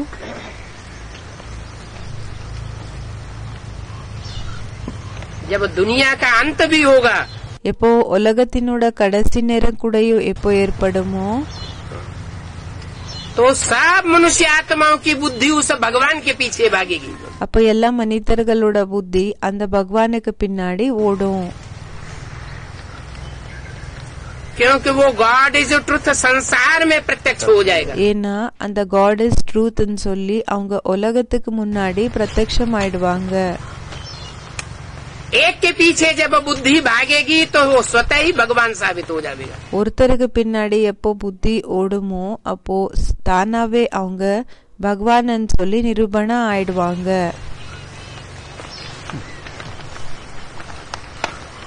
भगवान की बायोग्राफी பகவானோட பயோகிராஃபி भक्ति मार्ग में भागवत के रूप में गाई हुई है। பக்தி மார்க்கத்துல பாகவத்தினோட ரூபத்துல பாடப்பட்டிருக்குது. सब भागेंगे एक के पीछे। सारी दुनिया उसके पीछे भागेगी। முழு உலகம் அவங்களுக்கு பின்னாடி ஓடும். ऐसे नहीं அப்படி இல்ல कि राम और कृष्ण के फॉलोअर्स ही भागेंगे, ராமர் பிறகு கிருஷ்ணனோட ஃபாலோவர்ஸ் தான் ஓடுவாங்க என்ற விஷயம் இல்ல. नहीं। இல்ல इब्राहिम के फॉलोअर्स चाहे इस्लामी हो, இப்ராஹிமினோட ஃபாலோவர்ஸ் இப்போ பல அவங்க இஸ்லாமிகளா இருக்கலாம், क्रिश्चियंस के फॉलोअर्स चाहे क्रिश्चियंस हो, கிறிஸ்டியன்ஸினோட ஃபாலோவர்ஸ் பல கிறிஸ்டியன்ஸ் இருக்கலாம், बुद्ध के फॉलोअर्स बौद्ध हो, புத்தனோட ஃபாலோவர்ஸ் பௌத்தியா இருக்கலாம், गुरु नानक के फॉलोअर्स குரு நானக்கினோட ஃபாலோவர்ஸ் सिख हो, சிக்கா இருக்கலாம், और शंकराचार्य के फॉलोअर्स सन्यासी हो, பிறகு சங்கராச்சாரியினோட ஃபாலோவர்ஸ் சன்னியாசியா இருக்கலாம், महर्षि दयानंद के फॉलोअर्स மகர்ஷி தயானந்தினோட ஃபாலோவர்ஸ் आर्य समाजी हो, ஆரிய சமாஜியா இருக்கலாம், अथवा लेनिन स्टालिन की औलाद, இல்லைன்னா லெனின் ஸ்டாலினோட குழந்தைகள், राष्ट्रवादी जिन्होंने अपने देश में राजाओं को कत्लेआम कर दिया। யாரு தன்னோட தேசத்துல ராஜாக்களைய முடிச்சிட்டாங்க, राजाई नाम से ही उनको नफरत थी। ராஜாய் என்ற பேர்னாலே அவங்களுக்கு வெறுப்பு. जब दुनिया का एटम बमों से विनाश होगा எப்போ உலகத்தினோட விநாசம் ஆட்டம் பாம்ஸ் மூலமாக ஏற்படுமோ तो वो भी सर झुका जाएंगे। அப்போ அவங்க கூடயும் தலைய வணங்கிடுவாங்க. ओ गॉड फादर चिल्लावेंगे। ஓ காட் ஃபாதர்ன்னு சொல்லி கத்துவாங்க. उनको भी अंत समय में मानना पड़ेगा அவங்களுக்கு கூடயும் கடைசி நேரத்துல ஏத்துக்க வேண்டியதாக இருக்கும். कि मनुष्यकृत साइंस कुछ भी नहीं है। மனிதன் மூலமாக உருவாக்கப்பட்டிருக்கிற சயின்ஸ் எதுவுமே இல்ல.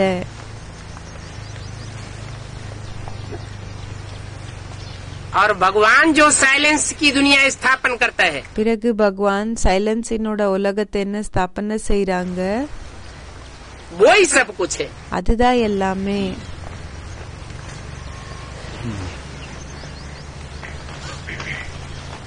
भगवान आकर इस दुनिया में பகவான் வந்து இந்த உலகத்துல सहज राजयोग के द्वारा சஹஜ ராஜயோக மூலமாக राजाओं की दुनिया स्थापन करता है। ராஜாக்களோட உலகத்தை ஸ்தாபனை செய்யறாங்க। दुनिया में உலகத்துல हिस्ट्री में छोटे बड़े ஹிஸ்டரியில சின்னது இல்லைன்னா பெருசு,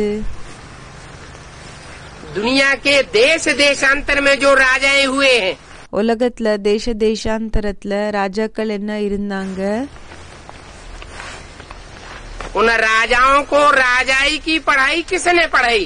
அந்த ராஜாக்களுக்கு ராஜாங்கத்தினோட படிப்பு யாரு படிக்க வச்சாங்க, कब पढ़ाई? எப்போ படிக்க வச்சாங்க? कोई ने तो पढ़ाई होगी। ये कंट्रोलिंग पावर कहाँ से आई उनमें? யாராவது படிக்க வச்சிருப்பாங்க இல்லையா? அந்த கண்ட்ரோலிங் பவர் அவங்களுக்குள்ள எப்படி வந்தது? कोई तो टाइम रहा होगा ஏதாவது ஒரு டைம் இருந்திருக்கோ இல்லையா? जब उन राजाओं ने ये कंट्रोलिंग पावर धारण की। எப்போ அந்த ராஜாக்கள் இந்த கண்ட்ரோலிங் பவரை தாரணை பண்ணிருக்காங்க?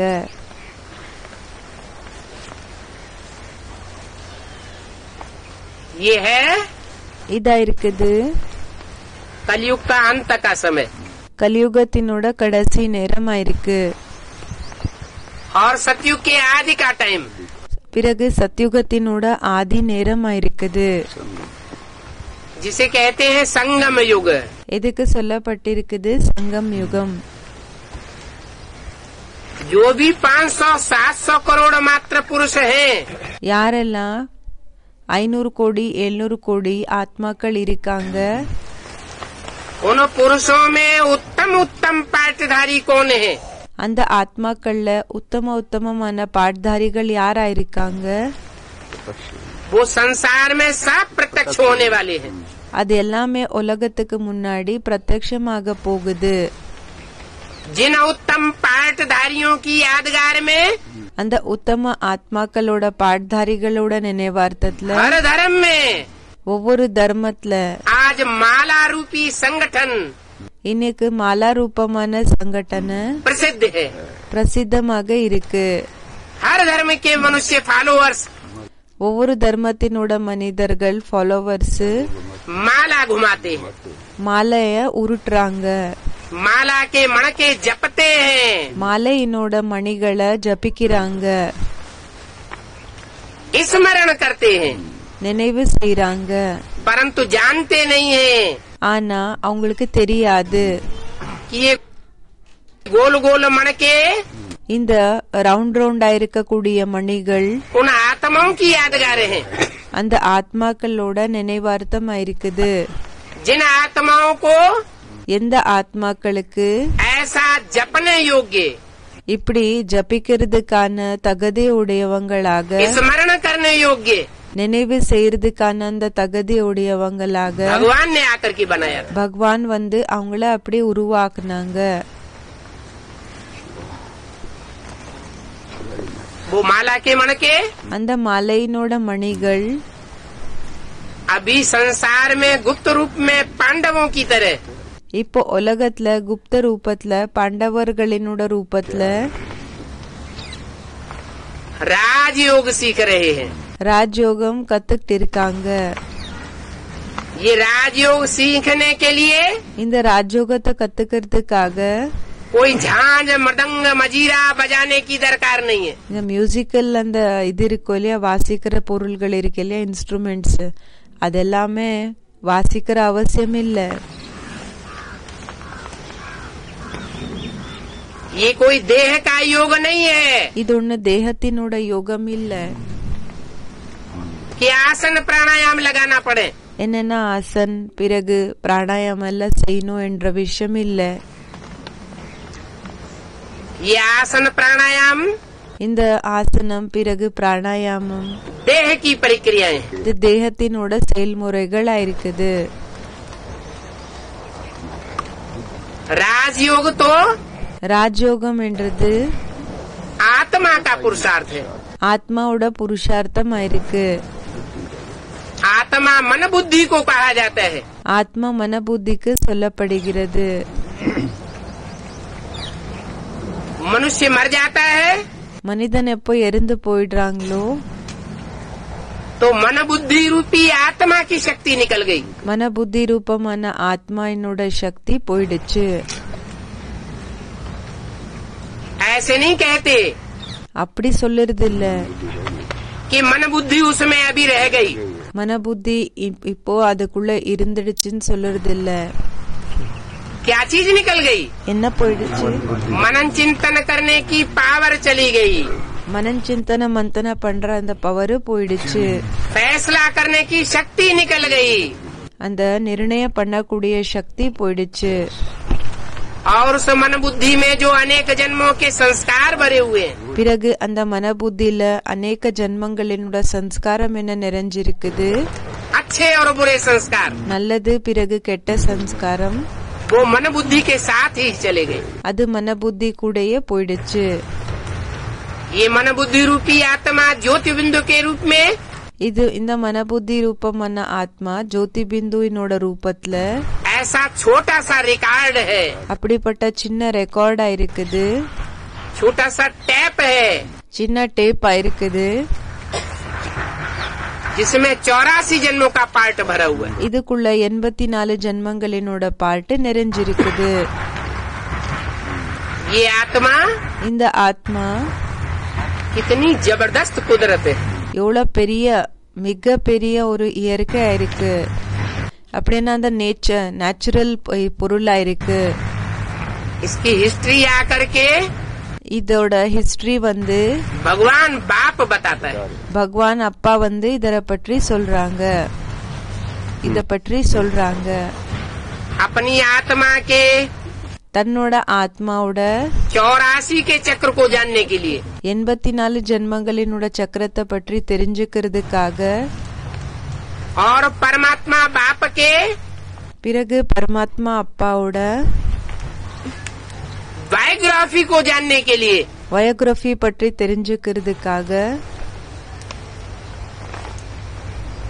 इस एक संगम युग के जन्म में ही இந்த ஒரு சங்கம் யுகத்தினோட ஜென்மத்திலேயே मनुष्य मात्र को मौका मिलना है. மனிதர்களுக்கு என்னன்னா இந்த ஒரு சான்ஸ் கிடைக்கக்கூடியதா இருக்கு. और मिलता है, பிறகு கிடைக்கவும் செய்யுது, मिल रहा है. பிறகு கிடைச்சிட்டு இருக்குது. इसके अलावा और कोई जन्म नहीं होगा. இத தவிர வேற எந்த ஜென்மமும் இல்ல. जहाँ मनुष्य आत्माएं எங்க மனித ஆத்மாக்கள் अनेक जन्मों की राजाई प्राप्त कर सके. நிறைய ஜென்மங்களினோட ராஜாய் பிராப்தி பண்ணிக்கிற போல ஒண்ணு இருக்கிறது இல்ல. ये जन्म जन्मांतर की राजाई भगवान आकर के देते हैं. இந்த ஜென்ம ஜென்மாந்தரத்தினோட ராஜாங்கம் வந்து பகவான் வந்து கொடுக்கறாங்க. लेकिन जो पढ़ेंगे ஆனா யாரு படிக்கவாங்களோ वो प्राप्त करेंगे. அவங்க பிராப்தியை அடைவாங்க.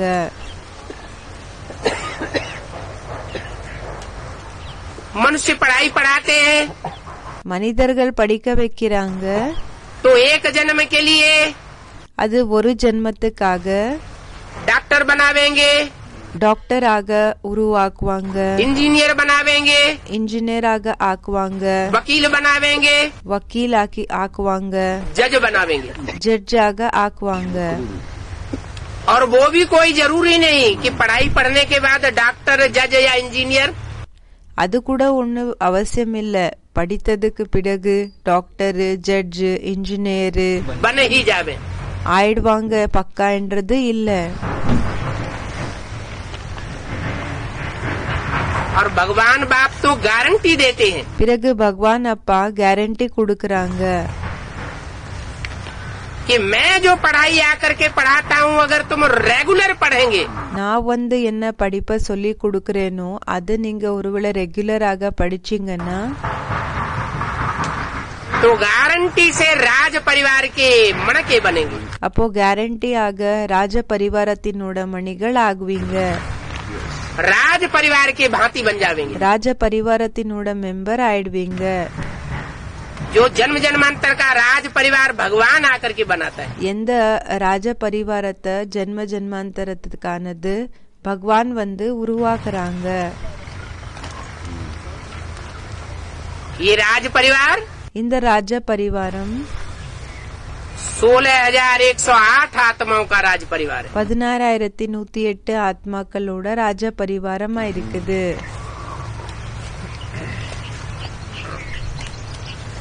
पढ़ने वाले लाखों की तादाद में होंगे। படிக்கக்கூடியவங்க லட்சக்கணக்குல எண்ணிக்கையில இருப்பாங்க. லட்சக்கணக்குல இருப்பாங்க படிக்கக்கூடியவங்க. सारी दुनिया भगवान की ये पढ़ाई पढ़ेगी। முழு உலகம் பகவானினோட இந்த படிப்பை படிப்பாங்க. लेकिन नंबरवार ऊंच पद पाने वाले सिर्फ ஆனா நம்பர்வாராக உயர்ந்த பதவியை அடையக்கூடியவங்க வெறும் 16,108 बनेंगे। 16,108 ஆத்மாக்கள் ஆகுவாங்க. அவங்க மட்டும்தான் ஆகுவாங்க. जो जन्म जन्मांतर राजघराने में जन्म लेते रहेंगे। யாரு ஜென்ம ஜென்மாந்தர ராஜ பரிவாரத்துல ஜென்மம் எடுத்துட்டு இருப்பாங்க. प्रिंस प्रिंसेस बनते रहेंगे। பிரின்ஸ் பிரின்சஸ் ஆயிட்டு இருப்பாங்க.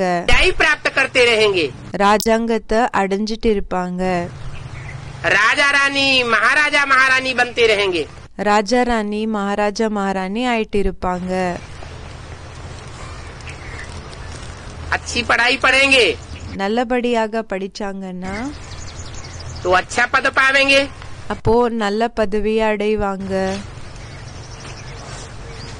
भगवान की पढ़ाई पढ़ते पढ़ते பகவானோட படிப்பை படிக்க படிக்க शैतान के चक्कर में आते रहेंगे।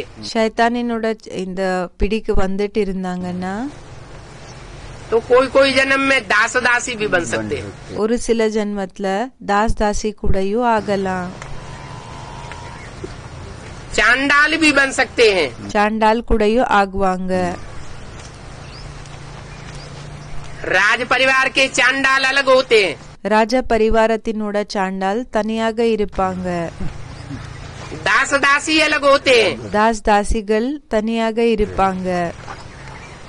और प्रजा घराने में साहूकारों के दास दासी अलग होते हैं। பிறகு பிரஜாவினோட அந்த ஒரு பரிவாரத்துல அந்த பணக்காரங்க இருக்காங்க இல்லையா அவங்க தனியாக இருப்பாங்க.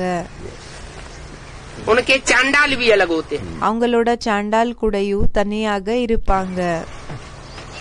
ये सारा हिसाब किताब जन्म जन्मांतर का अभी तैयार हो रहा है। பாபா சொல்றாங்க இந்த முழு கணக்கு வனக்கு என்ன இருக்குதோ அது ஜென்ம ஜென்மாந்தரத்துக்கானது இப்போ தயாராயிட்டு இருக்குது. भगवान इस सृष्टि पर बार बार नहीं आता। பாபா சொல்றாங்க பகவான் இந்த சிருஷ்டில அடிக்கடி ஒன்னும் வர்றதில்ல. जैसे कुम्हार है எப்படி இந்த பானைய ரெடி செய்யக்கூடியவங்க एक बार डंडा चकले में लगाता है அவங்க எப்படி என்ன ஒரு தடவை அந்த வீலுக்குள்ள அந்த இது குச்சிய அது போட்டு சுத்துவாங்க. और चकला चालू हो जाता है। பிறகு அந்த வீல் இருக்கு இல்லையா அந்த சக்கரம் அது ஸ்டார்ட் ஆயிடுது. ऐसे ही ये सृष्टि रूपी அதே மாதிரிதான் இந்த சிருஷ்டி ரூபமான चकला है। ஒரு சக்கரம் இருக்குது. ये सृष्टि रूपी चकला இந்த சிருஷ்டி ரூபமான இந்த சக்கரம் भगवान बाप आकर के एक बार ज्ञान का दंड घुमाता है। பகவான் வந்து ஒரு தடவை ஞானத்தினோட குச்சியால அத சுத்துறாங்க. और ये सृष्टि 5,000 वर्ष तक ज्यों की त्यों चलती रहे। பிறகு இந்த சிருஷ்டி 5,000 வருஷங்கள் வரைக்கும் அது ஆஸ் இட் இஸ் எப்படி இருக்குதோ அப்படியே போயிட்டு இருக்கும்னு சொல்றாங்க. जब वो पावर धीमी होती है எப்போ அந்த பவர் ஸ்லோ ஆயிடுதோ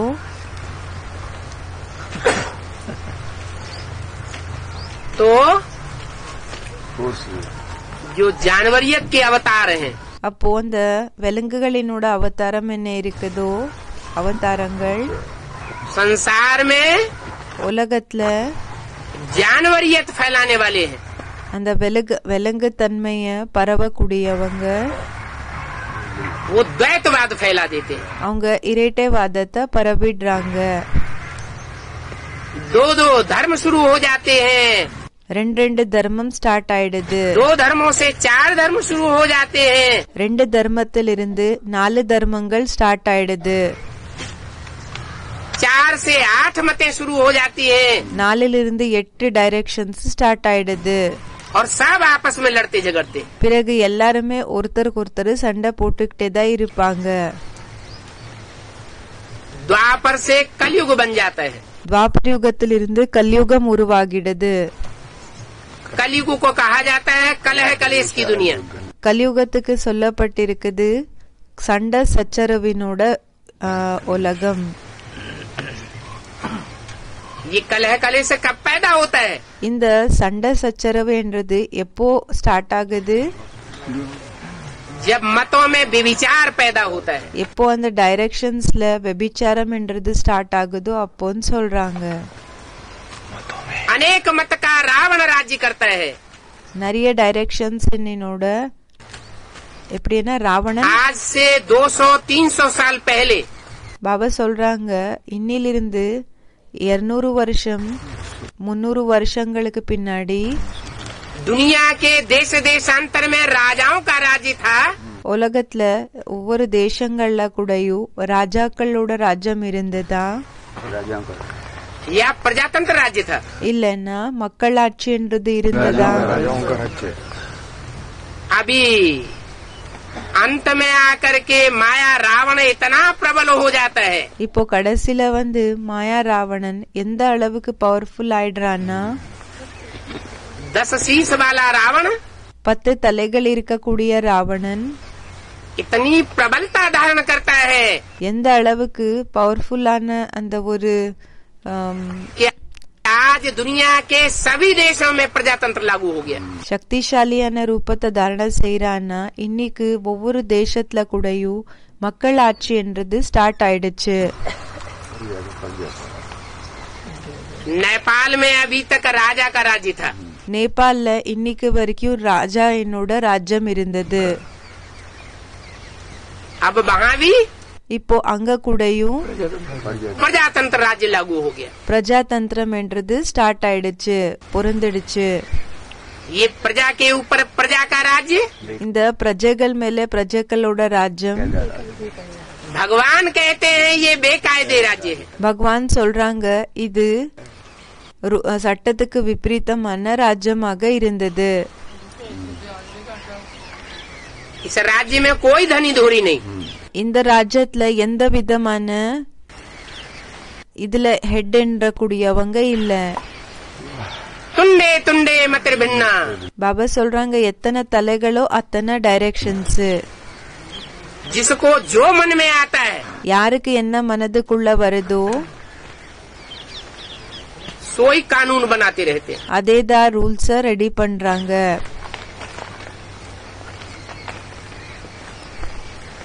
अभी भगवान बाप இப்போ பகவான் அப்பா इस सृष्टि पर आते हैं இந்த சிருஷ்டிக்கு வராங்க. तो गुप्त में राजा स्थापन करते हैं. அப்போ குப்தத்துல ராஜாயை ஸ்தாபனை செய்யறாங்க. ये गुप्त पांडवों की गुप्त गवर्नमेंट है. இது குப்தமான பாண்டவர்களோட குப்த கவர்மெண்ட் இருக்குது. जो थोड़े ही वर्षों में संसार में प्रख्यात होने वाली है. அது எப்படின்னா கொஞ்ச நாட்களுக்குள்ளேயே உலகத்துக்குள்ள அது ஃபேமஸ் ஆக போகுது.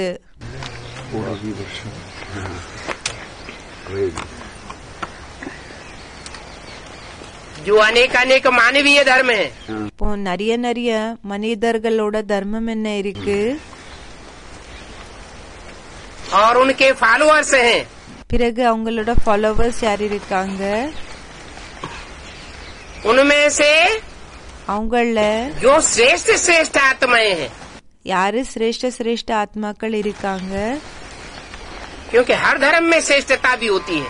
ஏன்னா ஒவ்வொரு தர்மத்துல கூடயும் உயர்ந்தவங்களும் இருக்காங்க. हर धर्म के फॉलोअर्स में अच्छे से अच्छे भी होते हैं. ஒவ்வொரு தர்மத்தினோட ஃபாலோவர்ஸ்ல எல்லாத்தை விட நல்லவங்களும் இருக்காங்க. और बुरे से பிறகு எல்லாத்தை விட बुरे भी होते हैं. கெட்டவங்களும் இருக்காங்க. तो हर धर्म में से श्रेष्ठ श्रेष्ठ आत्माओं को भगवान बाप चुन रहा है. அப்போ ஒவ்வொரு தர்மத்திலிருந்து சிரேஷ்ட சிரேஷ்ட ஆத்மாக்களை பகவான் தேர்ந்தெடுத்துட்டு இருக்காங்க. वो चुनाव पूरा होने के बाद அந்த செலெக்ஷன் கம்ப்ளீட் ஆனதுக்கு பிறகு